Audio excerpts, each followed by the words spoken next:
दोस्तों नमस्कार। गौरव ज्ञानधारा में आप सभी का बहुत बहुत स्वागत है।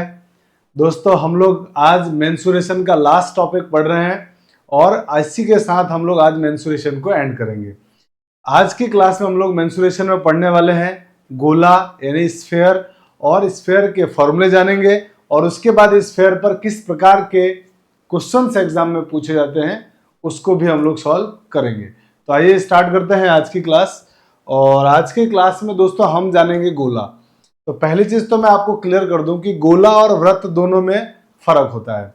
गोला जो होता है वो अंदर से भरा हुआ होगा वो, ठीक है, जैसे आपने गेंद देखी होगी, गेंद गोलाकार होती है। लेकिन अगर आप बात करेंगे कि वृत्ताकार, तो जैसे गाड़ी का रिंग देख लो, है ना, चूड़ी देख लो, ये सारी क्या है, वृत्ताकार, बीच में पूरा खोखला है वो होता है वृत्ताकार। और जो गोलाकार होता है वो बीच में कुछ भरा होगा। तो जैसे मैंने आपके सामने यहाँ पर एक गोला बनाया है और इस गोले के, ये जो गोला है ना, इसका एक केंद्र है, ये गोले का केंद्र है जिसको मैंने वो नाम दिया है। और ये यहाँ से यहाँ तक की जो दूरी है ना, इसको हमने त्रिज्या नाम दे दिया है आर। तो दोस्तों हमारे पास जो इस गोले के अंदर सबसे पहला फॉर्मूला है वो है गोले का आयतन। गोले के आयतन का सूत्र होता है 4/3 पाई आर क्यूब। ये गोले के आयतन का सूत्र होता है 4/3 पाई आर क्यूब। इसके बाद है गोले का पृष्ठीय क्षेत्रफल। गोले का पृष्ठीय क्षेत्रफल यानी सरफेस एरिया ऑफ स्फीयर। तो ये पूरा जो एरिया है ना वो कितना होगा, तो दोस्तों गोले का जो पूरा एरिया होता है वो होता है 4 pi r square, 4 pi r square. इसके अलावा है अर्धगोला। गोला हो गया, अब अर्धगोला। अर्धगोला क्या होगा, अगर मैं इस गोले को यहां से काट दूं, बीच में से काट दूं, जैसे आप एक गेंद लो और गेंद को आप बीच में से काट दो, तो गेंद को काटने के बाद यहां से हमने काटा तो ये ऐसा कुछ डायग्राम बना। और जब इस डायग्राम को हमने ध्यान से देखा तो ये डायग्राम जब आप देखेंगे तो हमको इस तरह का कुछ फील आएगा कि हाँ सर ये ऐसा कुछ दिख रहा है, और ऐसा कुछ दिख रहा है तो त्रिज्या तो वही हमारे पास आर थी। अब ये गोला आधा हो गया है, तो गोले के आधे होने के कारण इसका आयतन भी क्या होगा, पूरे गोले के आयतन का आधा हो जाएगा।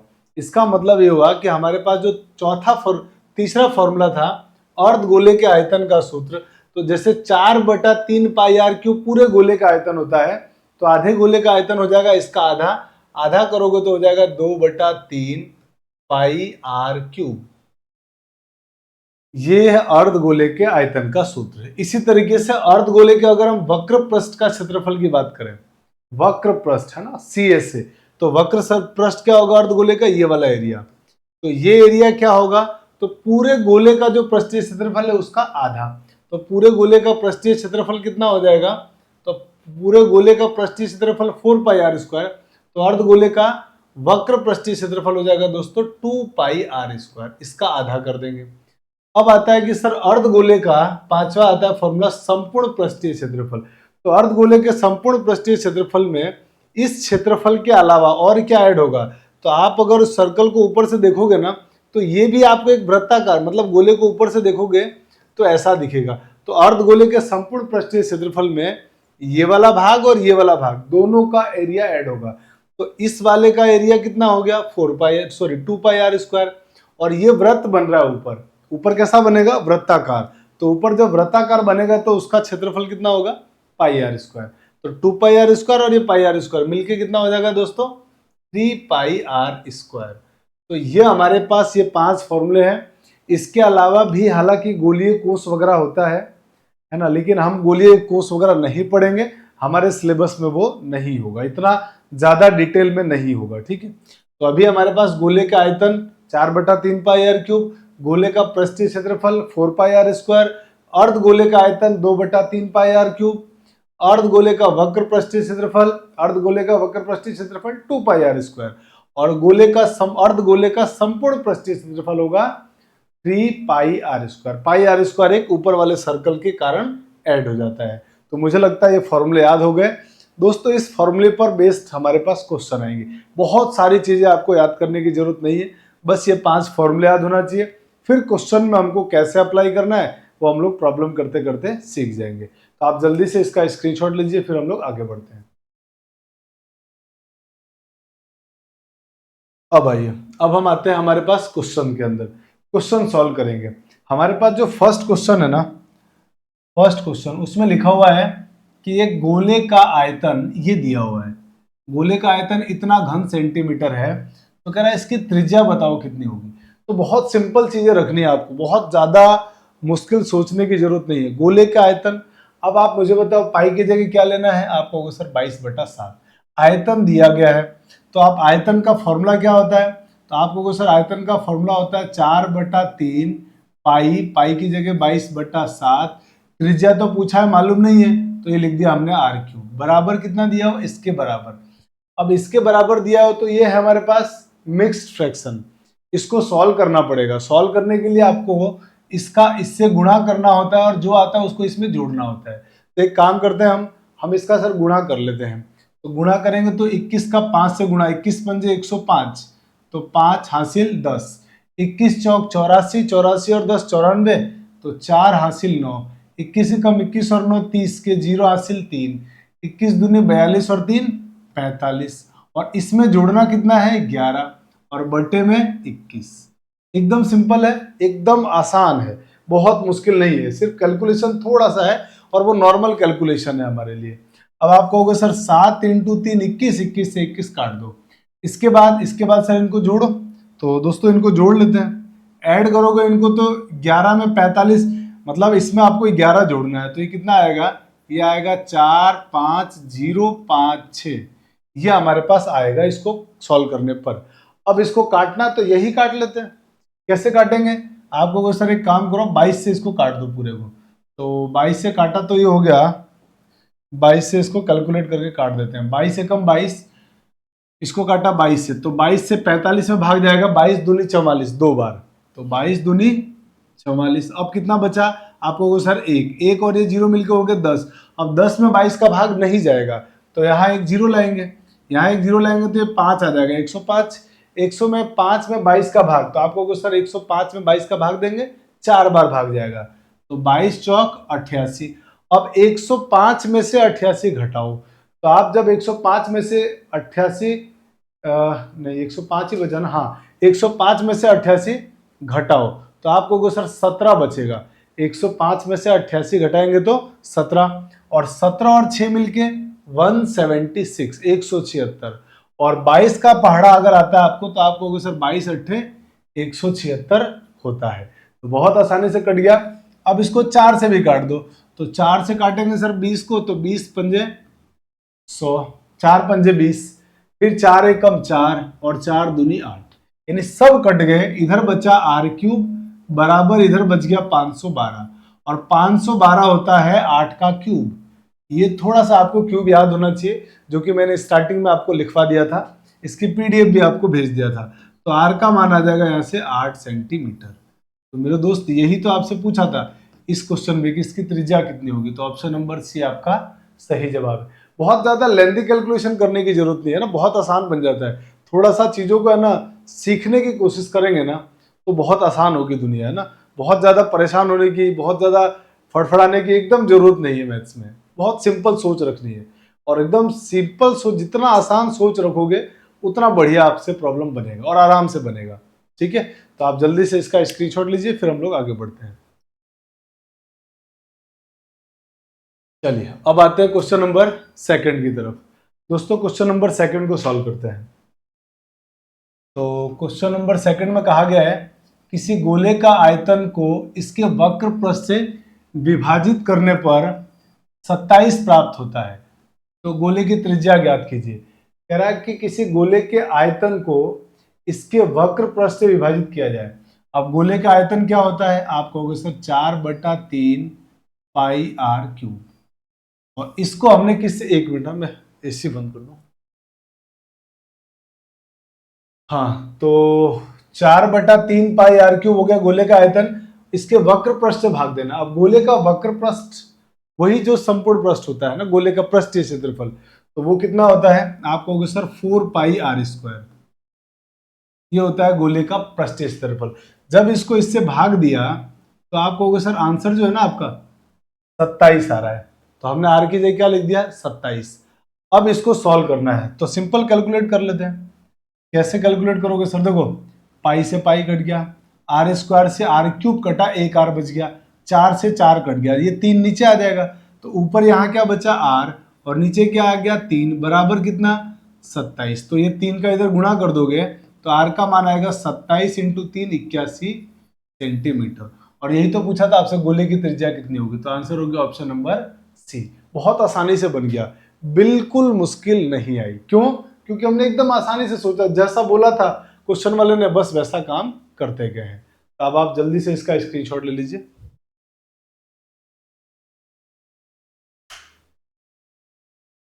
चलिए अब हम आते हैं हमारे क्वेश्चन नंबर 3 की तरफ। आइए क्वेश्चन नंबर 3 है, उसको सॉल्व करते हैं।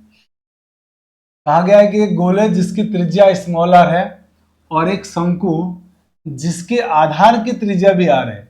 एक गोला है जिसकी त्रिज्या स्मॉल आर है और एक शंकु जिसके आधार की त्रिज्या भी स्मॉल आर है। दोनों का आयतन बराबर है, दोनों का आयतन बराबर है। तो आपसे पूछा जा रहा है शंकु की ऊंचाई क्या होगी। तो बिल्कुल मेरे भाई जैसा जैसा क्वेश्चन वाले ने बोला है ना, बस वैसा वैसा काम करिए। क्या बोला है? सबसे पहले एक गोले की त्रिज्या आर है, शंकु की त्रिज्या भी आर है और दोनों का आयतन बराबर है। तो गोले का आयतन आपको होगा सर 4/3 पाई आर क्यूब, शंकु का आयतन 1/3 पाई आर स्क्वायर और एच हमको ज्ञात करना है, त्रिज्या दोनों की समान है। तो अब आप क्या करोगे? अब कहोगे सर अब जो कैंसिल हो रहा है उनको कैंसिल कर दो, 3 से 3 कट गया, पाई से पाई कट गया, आर स्क्वायर से क्यूब कटेगा तो आर बचेगा। और अब आपको तो एच निकालना था, तो इधर सिर्फ क्या बच गया एच, और ये सब कटने के बाद क्या बचा हुआ है 4r। तो आपके पास ऊंचाई कितनी आ गई 4r। तो आपका आंसर हो गया ऑप्शन नंबर सी 4r। तो बहुत आराम से प्रॉब्लम भी बन गया। जल्दी से इसका स्क्रीनशॉट ले लीजिए।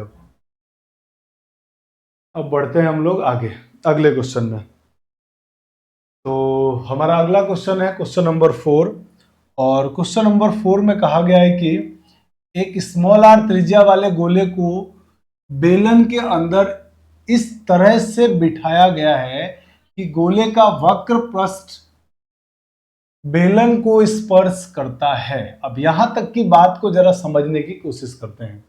अब यहां तक की बात को मैं थोड़ा सा आपको डायग्राम बना के समझाने की कोशिश कर रहा हूं, इसकी कहानी का क्या मतलब है।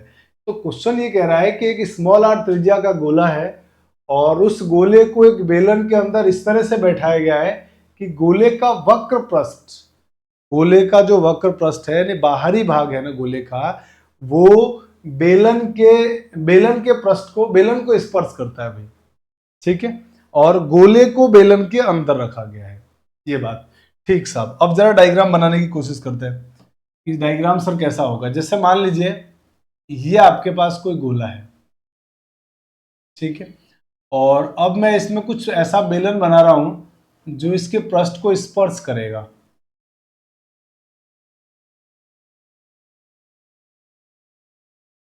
जो इसके पृष्ठ को स्पर्श करता हुआ, ऐसा कुछ डायग्राम बनने वाला है। जो क्वेश्चन वाला बोल रहा है ना उसके अकॉर्डिंग ऐसा कुछ डायग्राम बनेगा, जिसमें आपके पास जो गोला है ना उसकी त्रिज्या मालूम है। तो सेंटर अगर ये हो गया तो मानते हो आप ये इसकी त्रिज्या होगी स्मॉल आर। हाँ सर, ये यहां तक तो कोई प्रॉब्लम नहीं है। अब एक काम करते हैं, आपसे बोला गया है ना कि बेलन के वक्र पृष्ठ का क्षेत्रफल कितना होगा। बेलन का वक्र पृष्ठ पूछा जा रहा है, तो बेलन के वक्र पृष्ठ का फॉर्मूला आपके मन में तुरंत ख्याल आएगा कि सर बेलन के वक्र पृष्ठ का क्षेत्रफल का फॉर्मूला आपने 2πRh बताया है। तो इसका मतलब मुझे रेडियस भी चाहिए और हाइट भी चाहिए। तो बेलन की रेडियस क्या होगी, क्योंकि ये इसको स्पर्श कर रहा है तो सर क्लियर दिख रहा है कि सर जो ये त्रिज्या होगी वही त्रिज्या बेलन की होगी। तो बेलन की त्रिज्या तो सर आ गई r। अब सर अब इसकी ऊंचाई बताओ आप।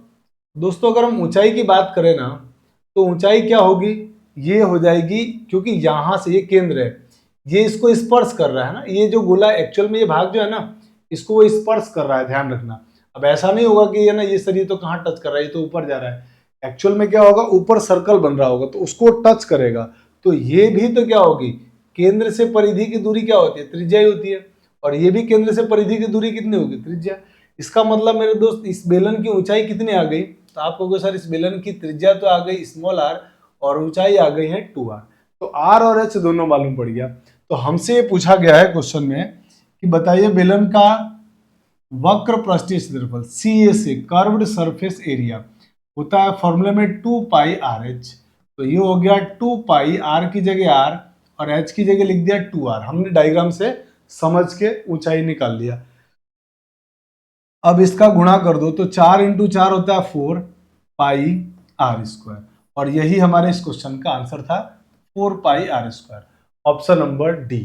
तो हमने फोर्थ क्वेश्चन आपका बहुत आराम से सॉल्व कर लिया। अब आप इसका जल्दी से स्क्रीनशॉट ले लो। चलिए अब हम बढ़ते हैं आगे अगले क्वेश्चन की तरफ। क्वेश्चन नंबर हमारे पास है 5।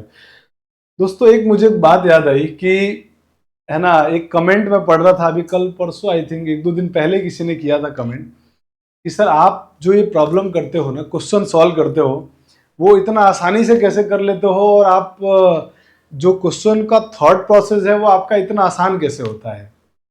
तो दोस्तों ये चीजें है ना आसान क्यों होती है, ऐसा मैं कैसे कर पाता हूँ, इसका जवाब यह है कि मैंने जब भी चीजें सीखी, जब भी मैं पढ़ता था, अब पढ़ता तो अभी भी हूँ, लेकिन जब भी मैंने मैथ सीखने की कोशिश की तो उस समय क्या था कि एक तो मेरा इंटरेस्ट था मैथ्स के अंदर, पहली बात। दूसरी बात क्या थी कि जब मैंने सीखा ना तो मुझे अच्छे टीचर्स मिले।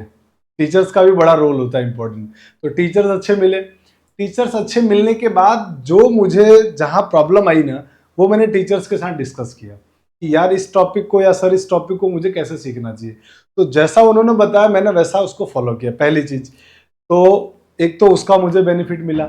दूसरा जो मुझे इसका फायदा मिला ना वो ये है कि मैंने बहुत ज़्यादा क्वेश्चंस नहीं पढ़े, पढ़ते समय बहुत सारे क्वेश्चन नहीं किए, बहुत सारी किताबें नहीं पढ़ी, बहुत सारे कोचिंग सेंटर नहीं गया। मैंने क्या किया, मैंने बहुत अच्छे, हर चैप्टर के अच्छे 60-70 क्वेश्चन, 80 क्वेश्चन, चैप्टर जैसे कुछ बड़ा है तो 90 क्वेश्चन, 80-90, एवरेज 80 आप मान सकते हो, 75-80 की रेंज में एवरेज क्वेश्चन मैंने कलेक्ट किए। और जैसा कि मेरे टीचर्स ने बताया था कि आपको इनको बार बार प्रैक्टिस करना है। क्यों करना है? क्योंकि एग्जाम में टाइम बड़ा इंपॉर्टेंट रोल होता है। तो उसके लिए मैंने वही 75-80 क्वेश्चन जो लगातार मुझे कलेक्ट जो मैंने किए थे या जो मुझे टीचर्स ने बताए थे ना, बस वही क्वेश्चन जो क्लास में पढ़ाया गया, वही क्वेश्चन को मुझे बोला गया कि आप 20 बार करिए। बस मैंने सिर्फ ये सिंपल सा काम किया, वही क्वेश्चंस को है ना मैंने 20 बार ट्राई किया, 20 बार वही क्वेश्चन किए। क्योंकि अब मैं बहुत सारे क्वेश्चन करने जाऊंगा तो देखो क्या होगा ना कि आप सीख नहीं पाओगे। क्यों? क्योंकि हर बार नए नए क्वेश्चन, हर बार नए नए क्वेश्चन, और हर बार नए नए क्वेश्चन करने की बजाय आपको जो 20 मतलब 70-80 क्वेश्चन नए मिले हैं उन क्वेश्चन को कलेक्ट कर लो और उन्हीं की बार बार प्रैक्टिस कर लो। ब्रूसली ने एक बहुत अच्छी लाइन बोली थी, जो मार्शल आर्ट का बहुत बड़ा मतलब मार्शल आर्ट का था वो। तो ब्रूसली ने एक लाइन बोली थी कि आप मतलब बहुत सारे पंच सीखने की बजाय एक पंच, आप 10 पंच किसी को मारो, मतलब आप सीखो, उस 10 पंच की बजाय एक पंच आपका बहुत स्ट्रांग होना चाहिए। तो मैंने बस उसी थॉट प्रोसेस पे, उसी पे काम किया कि मैं जो भी चैप्टर पढ़ूंगा वो सारे चैप्टर के 75-80 क्वेश्चन अच्छे कलेक्ट करूंगा और उन्हीं क्वेश्चंस को 20 बार बनाऊंगा। उससे क्या हुआ मुझे कि मुझे जैसे ही वैसा क्वेश्चन दिखता है ना, मतलब शुरू के 1-2-3 लाइन पढ़ते ही मुझे तुरंत दिमाग, क्योंकि इतनी बार वो प्रैक्टिस हो चुका है कि वो दिमाग तुरंत फटाफट वही चीज सोचना शुरू करता है। अच्छा कुछ इस टाइप का ऐसा ऐसा ऐसा हुआ होगा, है ना, तो तुरंत चीजें उससे आइडिया लग जाती है। क्योंकि क्वेश्चन मैथ्स में कहाँ से बनाए जाएंगे, कितना मुश्किल बनाया जाएगा। अगर आपने बहुत अच्छी तैयारी करी है, बहुत चीजों को रटने की बजाय सीखने पे फोकस किया आपने, और 75-80 क्वेश्चन की लगातार अच्छी प्रैक्टिस करी। मैं तो कह रहा हूं मैंने तो चलो 20 बार करी, लेकिन आप 20 बार ना करके अगर 5-6 बार भी अगर आप 70-80 क्वेश्चन को करते हैं ना तो बहुत सफिशियंट है। मुझे लगता है उसके बाद आपको कोई जरूरत नहीं पड़ती है। एक काम आप ये कर सकते हैं। इसके अलावा आप क्या काम कर सकते हैं मैथ्स के लिए?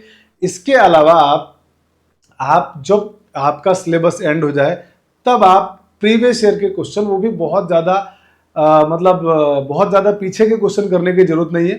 4 to 5 ईयर्स हार्डली, 4 से 5 साल के प्रीवियस ईयर के पेपर करिए।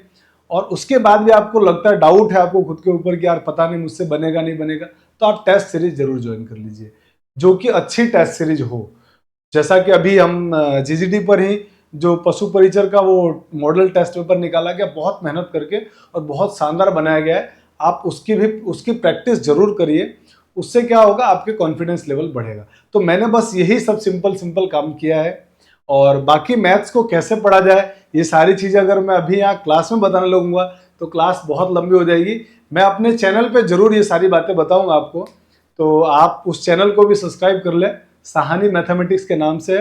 बहुत सारे स्टूडेंट आप में से सब्सक्राइब कर भी चुके हैं, आप लोग भी कर लीजिए। वहां पर ये सारी बातें मैं बताऊंगा कि मैथ्स को कैसे पढ़ना चाहिए, कैसे मैथ्स को सीखना चाहिए, क्या क्या करना चाहिए, वो सारी बातें वहां, ताकि आपको यहाँ का हमारा टाइम बच सके। तो एक बड़ा अच्छा क्वेश्चन जब मुझे मिला तो मुझे लगा कि यार इसका जवाब देना चाहिए, तो मैंने ये बताया आपको।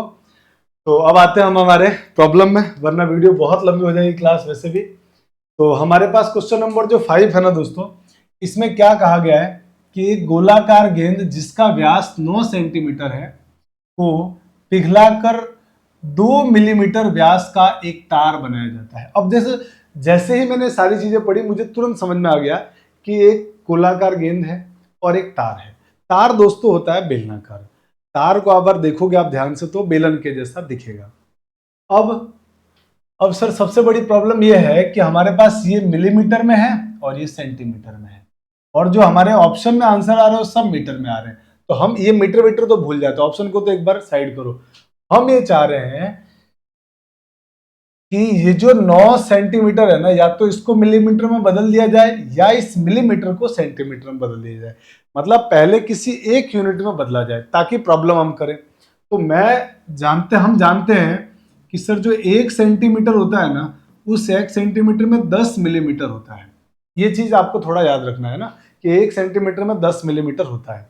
तो मेरे दोस्त मैं क्या कर रहा हूं, मैं तो इसके जो गोले का व्यास है ना, इसको मिलीमीटर में कन्वर्ट कर देता हूं। तो गोले का व्यास कितना दिया हुआ है 9 सेंटीमीटर। तो त्रिज्या कितनी हो जाएगी गोले की, तो दोस्तों गोले की जो त्रिज्या होगी वो डेफिनेटली आप कहोगे सर आधी होगी। तो व्यास 9 है तो ये 9/2। अच्छा व्यास, अरे काम करते हैं ना अपन, लिख ही लेते हैं व्यास को। व्यास, तो व्यास दिया हुआ है 9 सेंटीमीटर, जो कि मिलीमीटर में कन्वर्ट करेंगे तो आपको सर 10 से गुणा कर दो तो 90 mm। तो यहां से इसकी जो त्रिज्या है ना वो आ गई इसकी आधी 45 मिलीमीटर। ये आ गया हमारे पास गोले का त्रिज्या। अब दोस्तों कहा गया है कि गोले को, अब बताओ मुझे जरा सोच के, हम कितनी बार अभी जब से मेंसुरेशन पढ़ रहे हैं लगभग हर मेंसुरेशन के टॉपिक में एक क्वेश्चन ऐसा आता है कि एक चीज को पिघलाकर दूसरी चीज बना रहे हैं या एक वस्तु से दूसरी वस्तु बना रहे हैं। और उस सब में आप देखोगे तो एक कॉमन कॉन्सेप्ट ही तो यूज कर रहे हैं कि जब कभी भी एक वस्तु को पिघलाकर दूसरी वस्तु बनाई जाती है तो दोनों का आयतन बराबर रहता है। बस यही कॉन्सेप्ट है, बाकी तो क्या है, बाकी टॉपिक है और उसके फॉर्मूले हैं। तो ये कॉन्सेप्ट है जिसको हमें सोचना है और इसको समझना है। ज्यादातर टाइम मैथ्स में सोचने की कोशिश करो हो क्या रहा है, हाउ टू सॉल्व क्वेश्चन, इस पर ज्यादा फोकस होना चाहिए। तो अगर हम इसकी बात कर रहे हैं तो गोले को पिघलाकर हम बना रहे तार, तो गोले का आयतन कितना होगा दोस्तों, गोले का आयतन होगा 4/3 पाई r³। तो इसका क्यूब हो जाएगा 45 का क्यूब का मतलब होगा 45 का 3 बार गुणा कर दो। ठीक है साहब, और इसको पिघलाकर हमने क्या बनाया है, बेलन बनाया। तार बना रहे मैंने बेलन। अब बेलन का आयतन कितना होगा, आपको सर पाई r²। तो मुझे बताओ इस बेलन का जो व्यास है ना वो 2 मिलीमीटर है। व्यास 2 मिलीमीटर तो त्रिज्या कितनी हो जाएगी 1 मिलीमीटर। तो पाई r², और ऊंचाई पता नहीं है, ऊंचाई बोलो या तार की लंबाई बोलो एक ही बात है। आप चाहो तो l लिख दो, h लिख दो, कोई फर्क नहीं पड़ता है। अब आपको इसको सॉल्व करके और आपको बताना है इस तार की लंबाई, और लंबाई को भी किस में लाना है, मीटर में। और अभी ये सब किस में चल रहे हैं, मिलीमीटर में। ध्यान रखना सबको हमने मिलीमीटर में कन्वर्ट कर दिया है। तो अब सॉल्व करते हैं। आप कहोगे सर पाई से पाई काट दो, काट दिया।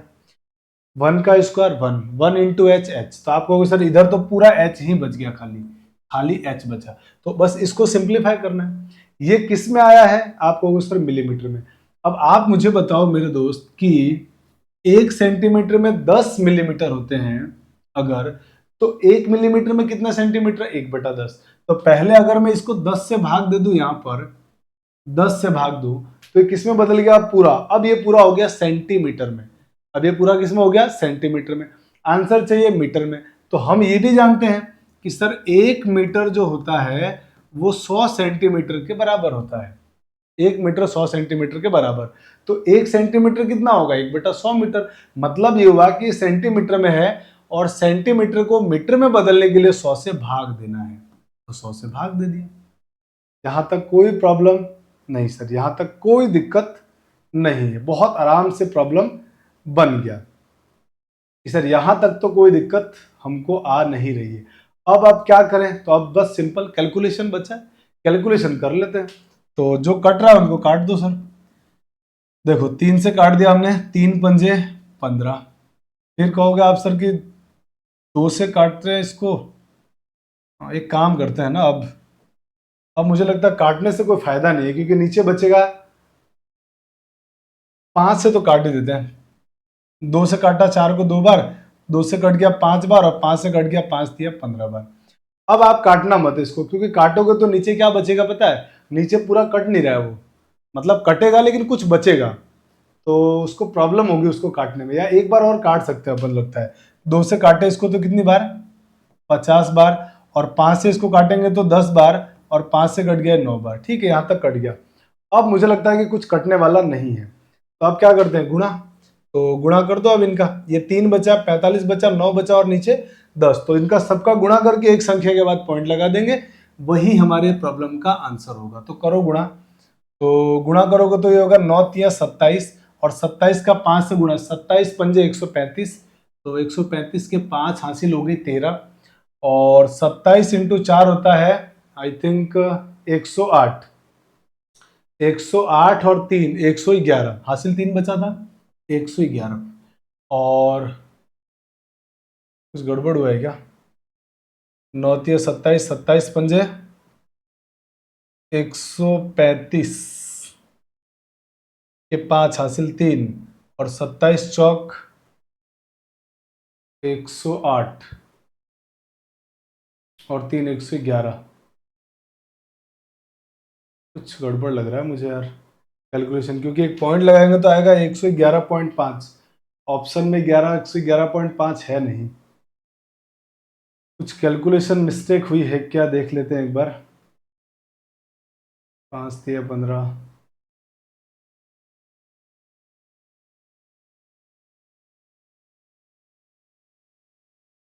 27, 108 और 3, यही आ रहा है यार। कैलकुलेशन में कहीं गड़बड़ हुई है क्या इसमें? एक बार देखते हैं अपन, एक बार फिर से कैलकुलेशन करके देख लेते हैं। अगर कुछ गड़बड़ नहीं हुआ है तो फिर तो यही आंसर होना चाहिए, और नहीं तो फिर हम इसको करेक्शन कर देंगे, क्योंकि यहीं पे पॉइंट आ रहा है। तो हमारा आंसर हो जाएगा, गोले का आयतन 4/3 पाई r³, ये रहा रेडियस, इसका क्यूब कर दो, तो 45×45×45, और 4/3 पाई r³, और बेलन का आयतन होगा पाई r²। r का मतलब ये 1 मिलीमीटर, व्यास दिया 2 तो 1 हो जाएगा, पाई r² h। अब ये आ गया पूरा, पाई से पाई आप कहोगे सर काट दो, तो पाई से पाई मैंने काट दिया। अब कटने के बाद ये जो हमारे पास आया, इधर क्या बच गया? केवल h, और ये पूरा आएगा मिलीमीटर में, क्योंकि ऊंचाई है मिलीमीटर में। इसको बदलना है सेंटीमीटर में पहले, तो सेंटीमीटर में बदलेंगे तो 10 से भाग, फिर बदलना है सर इसको मीटर में, तो 100 से भाग दे दो। सेंटीमीटर को मीटर में बदलने के लिए 100 से भाग। अब इसको करो कैलकुलेट। तो जब आप इसको कैलकुलेट करोगे तो आप कहोगे सर एक कट रहा है 5 से, 5 दूनी 10, और 5×9 = 45, 2 से कट गया 2 बार। फिर आप कहोगे सर 3 से 9 कट गया 3 बार। सिंपल है यहाँ तक कोई प्रॉब्लम नहीं। फिर सर 2 से कट गया ये 100, 50 बार। फिर अब आप कहोगे कि सर अब और काटो, तो अब और काटते हैं, तो 50, 5 से कट गया 10 बार, और 5 से कट गया 9 बार, 9×3 = 27, सेम आ रहा है भाई, एकदम हमने सही किया। इसका मतलब 9×3 = 27, 27×5 = 135 के 5 हासिल 13। अच्छा यहाँ गड़बड़ किया अपन ने बिल्कुल, ये 13 आएगा हासिल, हम 3 जोड़ रहे थे अपन। और 27×4, 27×4 हो जाएगा आपका 27×4 = 108, 108 और 3 111, और 10 121। बिल्कुल कैलकुलेशन मिस्टेक हुई थी हमारे से, हासिल 13 बच रहा था, तो हमने लिखा था, हम 3 पढ़ रहे थे इसलिए गड़बड़ आ रहा था। 121.5 मीटर हमारा सही आंसर है। तो ये हमारा आंसर हो गया ऑप्शन नंबर डी, यानी हमने 5वां क्वेश्चन आपका सॉल्व आराम से कर लिया है। जल्दी से आप इसका स्क्रीनशॉट ले लो। आइए क्वेश्चन नंबर 6 की तरफ बढ़ते हैं। क्वेश्चन नंबर 6 को सॉल्व करते हैं। लोहे के एक बेलनाकार छड़ जिसकी ऊंचाई उसकी त्रिज्या के 8 गुनी है। अब ध्यान से समझो, यहां तक की बात को समझो। लोहे की एक बेलनाकार छड़ है और उसकी ऊंचाई त्रिज्या से 8 गुनी है। तो मतलब अगर मैं त्रिज्या आर बोल दूं तो जो उसकी ऊंचाई है वो 8 आर हो जाएगी, क्योंकि 8 गुनी है त्रिज्या से। सिंपल सी बात है, यहां तक की कहानी में कोई दम नहीं। फिर कह रहा है इसको पिघलाया जाता है और पिघलाकर गोले बनाए जाते हैं। क्या बना रहे? पिघला के गोला। और जैसे ही नाम सुना कि भाई बेलन को पिघला के गोला बना रहे हैं, तो बेलन का आयतन बराबर गोले का आयतन होगा, सिंपल। और जिन गोले बनाए जा रहे हैं जिनकी त्रिज्या बेलन की त्रिज्या से आधी है, मतलब हम जिसको पिघलाकर जब वो गोले बना रहे हैं ना, उस गोले की त्रिज्या इस बेलन की त्रिज्या की आधी है, मैंने r/2 है, आधे मैंने r/2। तो कह रहा गोले की संख्या ज्ञात करो। संख्या का सवाल आ गया। और हमने, आप कहोगे कि सर आपने संख्या वाले क्वेश्चंस में ये बताया था कि बड़े वाले के आयतन में छोटे वाले के आयतन का भाग। अब बड़ा कौन होगा? सीधी सी बात है, बेलनाकार छड़ है जिसको पिघलाकर छोटे गोले बना रहे हैं, तो बड़ा तो बेलन हुआ, तो बेलन का आयतन बटा एक गोले का आयतन, बस सिंपल सा काम है। तो बेलन का आयतन कितना होगा? πr²h, तो पाई r², r तो r ही रेडियस इसकी, r², h की जगह ये आएगा 8r, तो यहाँ पे आ गया इंटू में 8r। फिर आप कहोगे सर ये हो गया πr²h, मतलब ये आ गया बेलन का आयतन। नीचे लिखेंगे गोले के आयतन। गोला का आयतन होता है दोस्तों 4/3 पाई, और r क्या होगा? ये होगा रेडियस, क्योंकि जो गोले की त्रिज्या है वो बेलन की त्रिज्या की आधी है, तो r³ माने r/2 का होल क्यूब। बस अब सर इसको, इतने से पार्ट को आप सॉल्व कर दीजिए, बस हमारा आंसर आ जाएगा। तो अब इसको हल करना बहुत आसान है। आप कहोगे सर पहले तो देखो, आप कुछ कट रहे हैं उनको काटो, यहीं पे काट दो, पाई से पाई कट गया। और सर ये उल्टा हो जाएगा। कैसे उल्टा होगा? 3 ऊपर चला जाएगा, 4 नीचे आ जाएगा। इंटू में क्या बचेगा? 8r³। भाई इन दोनों का गुणा कर दिया मैंने, तो 8r³ हो गया। ये 4/3 3/4, और इसको जब सॉल्व किया था आपने r³/8 हुआ, r³/8 नीचे आ रहा, उल्टा होगा तो ऊपर जाके बन जाएगा 8/r³। किसी को यहां तक प्रॉब्लम नहीं होनी चाहिए।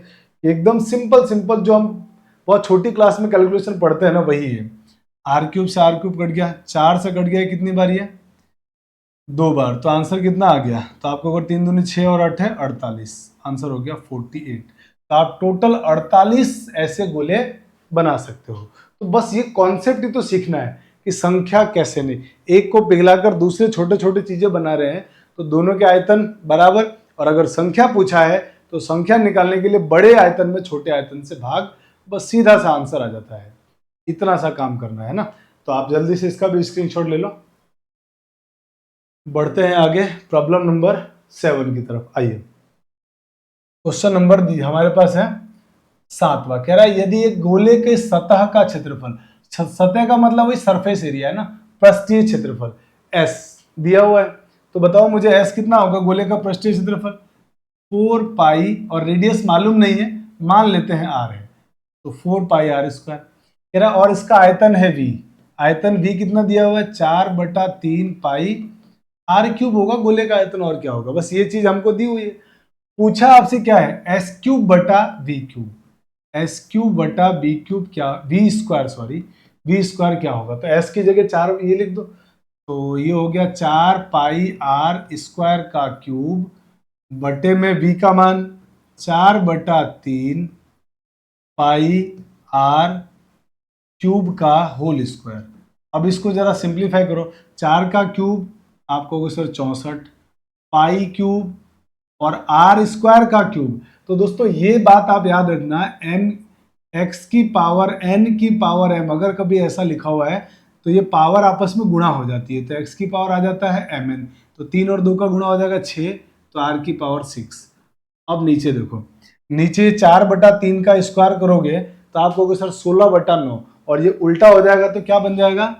9 ऊपर और 16 नीचे, 9/16। तो जो 16/9 था उसको मैंने उल्टा करके 9/16 लिख दिया। फिर पाई का स्क्वायर, फिर से आपको सर ये गुणा होगा तो r की पावर 6। अब दोस्तों जो कैंसिल आउट हो रहे हैं उसको कैंसिल आउट करो आराम से। तो आपको को सर देखो 16 एकम 16, 16 चौक 64, ये कट गया, नीचे कोई संख्या बची नहीं। r की पावर 6, r की पावर 6 कट गया। पाई स्क्वायर से पाई क्यूब कटेगा, एक पाई बचेगा, सब नीचे से कट गया। अब जो बचा बस वही हमारा आंसर होगा। तो 4 का 9 से गुणा किया 36 और एक पाई बचा हुआ था, तो 36 पाई यूनिट, यही हमारे इस प्रॉब्लम का आंसर होगा। तो दोस्तों आंसर हो गया इसका 36, option number C, 36 pi unit आपका सही आंसर है। जल्दी से इसका स्क्रीनशॉट ले लीजिए। बढ़ते हैं आगे, क्वेश्चन नंबर 8। क्वेश्चन नंबर 8 की अगर हम बात करें तो इसमें दिया हुआ है कि एक ठोस अर्धगोले का आयतन दिया है 19,404 घन सेंटीमीटर। तो कह रहा है उसका कुल पृष्ठीय क्षेत्रफल क्या होगा। अब कुल पृष्ठीय क्षेत्रफल निकालना है किसका, अर्धगोले की बात चल रही है, अर्धगोले की, थोड़ा ध्यान से समझना है। और आयतन दिया हुआ है, तो अर्धगोले के आयतन का सूत्र आपको होगा सर 2/3 पाई, पाई की जगह 22/7 आर क्यूब बराबर 19,404 और पृष्ठीय क्षेत्रफल पूछा है। तो एक काम करते हैं, यहाँ से हम रेडियस निकाल लेते हैं पहले। तो जो कट रहा है उनको काट दो, तो 22 से काट दिया, 22 का भाग 194 में, तो 22 के भाग इसमें 8 बार जाएगा, तो 22 अट्ठे 176। अब 194 में से 176 घटा दो तो मुझे लगता है 18 बचेगा, है ना। 194 में से अपन 176 घटाएंगे तो कितना बचेगा, तो 14 में से 6 के 8, 18 बचेगा। 18 और 0 कितना हो गया, 80, 180। तो 180 में 22 का भाग फिर 8 बार, 176, 180 में से 176 घटा तो 4, 4 और 4 मिलकर 44, तो 22 दूनी 44 हो गया, बहुत आसानी से कट गया। अब ये 2 से भी कट रहा है, 2 से कट दोगे तो 4, 4 और 1। अब आपको मालूम है कि सर ये r क्यूब है बराबर, ये 7 × 3 दोस्तों 21 होगा, और 21 का इधर गुणा करेंगे तो 21 गुणा ये 444 होता है 21 का स्क्वायर। सबको पता होना चाहिए यहाँ सर ये स्क्वायर वगैरह क्यूब वगैरह हमने थोड़ा याद किया है। और 21 का स्क्वायर को 21 से गुणा करोगे तो 21 का क्यूब, और बताओ r क्यूब बराबर 21 का क्यूब, तो r बराबर कितना 21 हो गया। और 21 सेंटीमीटर हमारे पास आ गया है त्रिज्या। और 21 सेंटीमीटर अगर इस अर्धगोले की त्रिज्या है तो आपसे पूछा अर्धगोले का कुल पृष्ठीय क्षेत्रफल, तो total surface area TSA of hemisphere. तो इस हेमिस्फीयर का टोटल सर माने कुल इस अर्धगोले का जो पृष्ठीय क्षेत्रफल होगा उसका फॉर्मूला होता है 3 पाई r स्क्वायर। तो 3 पाई की जगह, पाई में आंसर तो आ नहीं रहा है तो पाई के वैल्यू लिखना पड़ेगा, 22/7 r स्क्वायर माने 21 का स्क्वायर। अब इसको जरा सिंप्लीफाई करो तो 3 × 22/7 × 21 और अब ये कटेगा तो दोस्तों ये कट गया, 3 7 21। और अब इनको सॉल्व करना है अपन को, तो 3 3 9 और एक 9 का 21 से गुणा 189, तो 22 × 189 कर दो, तो 22 का गुणा करो तो 22 9 कितना होगा 198, और 198 का 8 हासिल 19 बचेगा, 22 अट्ठे 176, 176 और 119, 176 और 19 को जोड़ दो तो 176 और 4 180 और 15 195, 195 में 5 हासिल 19, और 22 एकम 22 और 19 41, 22, तो ये 41 आ गया, इतना सेंटीमीटर स्क्वायर। यही हमारे इस क्वेश्चन का आंसर हो गया। ऑप्शन नंबर आपका ए सही आंसर है। तो यही हमारे इस क्वेश्चन का आंसर है। बहुत आराम से कैलकुलेशन है, थोड़ी थोड़ी नॉर्मल कैलकुलेशन है, ज़्यादा कैलकुलेशन बिल्कुल भी नहीं है। तो जल्दी से आप इसका स्क्रीनशॉट ले लो, फिर हम लोग आगे बढ़ जाते हैं।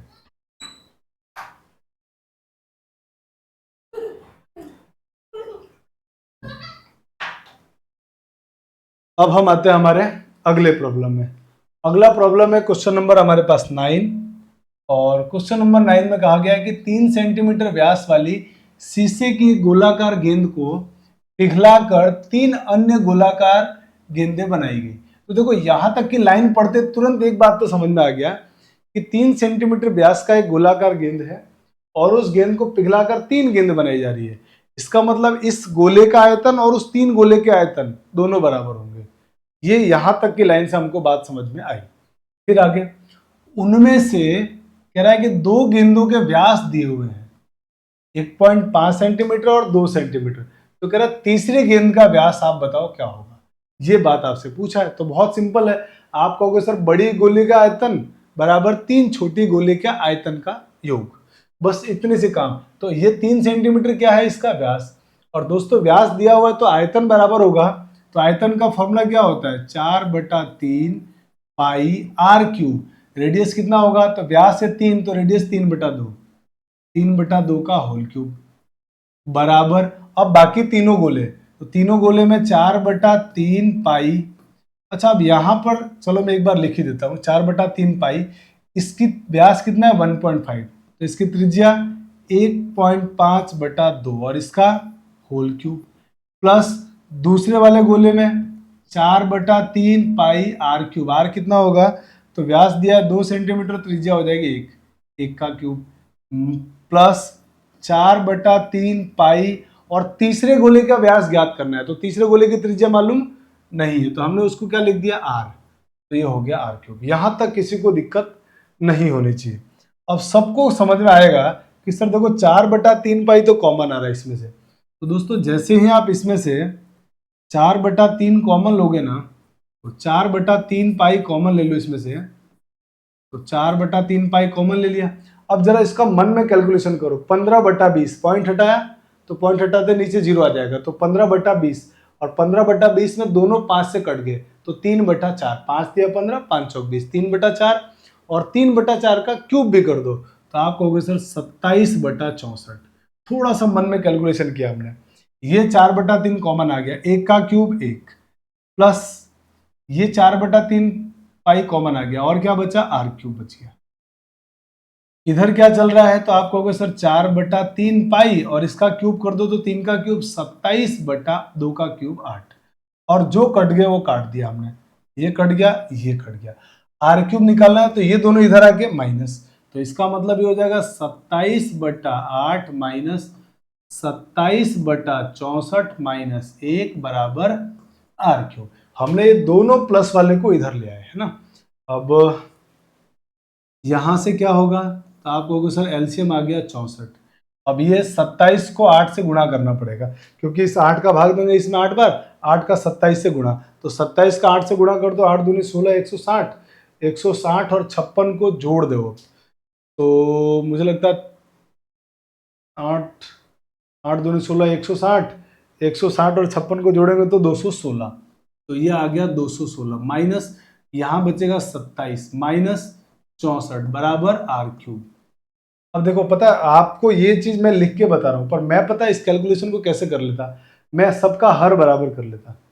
मैं इस कैलकुलेशन को करता ना तो यही सब खत्म हो जाता कि देखो मैं यहीं पे क्या करता, मैं यहीं पे कहता आपसे कि देखो ये 4/3 पाई, 4/3 पाई कॉमन आ गया और इस 4/3 पाई से कट गया, ये बच गया 27/8, और ये मेरे को दिख जाता आराम से कि ये 15/20, 5 से कट गया 3/4, तो 3 का क्यूब 27/64, और ये 1 और ये आर, ये उधर जाके डेफिनेटली माइनस होंगे। सबसे बड़ा आधा हर किसका, इसका 64, तो इसको 64 बनाओ, तो 8 तो बन ही गया था ये 27/8, 64 बनाने के लिए 8 से गुणा ऊपर नीचे, तो 27 × 8 कर देता 216, 216 में से ये घटाता मैं 27 और फिर ये 1 घटाता, तो वो 64 घटाता सॉरी, तो उसको सॉल्व कर देता मैं यहीं पे। तो ये थोड़ा कैलकुलेशन फास्ट करने की पहले नॉर्मल सीखना, फिर थोड़ी प्रैक्टिस बढ़ानी है आपको। तो इसको जब सॉल्व करोगे तो देखो ये कितना होता है, तो 7 और 4 11 और ये हो गया 16, तो हासिल लेंगे 11, 16 में से 11 घटाएंगे तो 5, और ये बचा 4, 6 और 2 8, और यहाँ बचा 20, 20 में से 8 घटाएंगे तो 12, 125/64 बराबर में आर क्यूब। तो दोस्तों यहाँ से जो आर का मान आएगा ना वो इसका क्यूब रूट, तो 125 का क्यूब रूट 5 और 64 का क्यूब रूट 4, 5/4 आ गया त्रिज्या। ये आ गई तीसरे गोले की त्रिज्या। तो हमसे पूछा था इसका व्यास, तो व्यास तो बहुत आराम से इसका दुगुना कर दो, तो 5/2 को 2 से गुणा करोगे तो कितना आ जाएगा, 5/2 आ जाएगा। और 5/2 का मतलब 2.5 माने 2.5, इतना सेंटीमीटर हमारे को इसकी त्रिज्या मिल जाएगी। ऑप्शन नंबर डी आपका सही जवाब है। तो आराम से हमने इस प्रॉब्लम को भी सॉल्व कर लिया है। जल्दी से आप इसका स्क्रीनशॉट ले लीजिए।